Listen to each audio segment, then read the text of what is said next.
The purpose of the trip was to take in the Indigenous experience, really explore and learn about the Indigenous communities and Canada's history of where it all started. It was a very welcoming and loving community. Everyone, you'd walk down the street and everyone would just wave to you, and people would stop on their quads and just talk to you at random points in the day. It was a great cross-cultural experience where students got to see, how the Indigenous people live, some of the struggles that they have.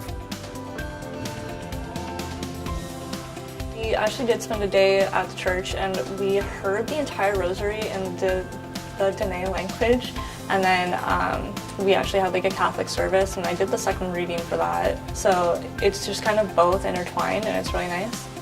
Some of the community is very strong believers in Christ, and they're very Catholic, and the other part of the community is very traditional.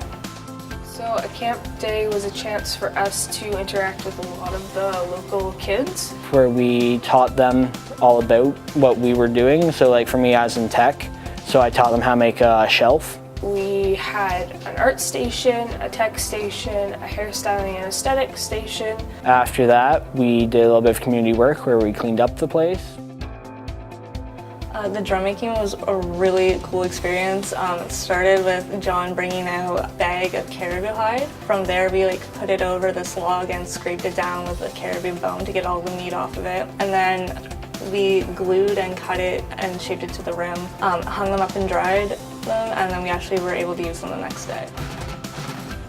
First day we were there, we worked with John Biquette, who's an elder there, and he taught us how to make a caribou drum, how to fillet a fish, how to skin a beaver, and it was just all traditional things that we would do. We got the chance to go boating, see the sand dunes, and just see beautiful landscape, which is just amazing to see. There's a big movement today to teach Indigenous culture, make us aware of some of the trust that we need to build again with Indigenous people. We need to learn more, and that was part of what we set out to do, and we did.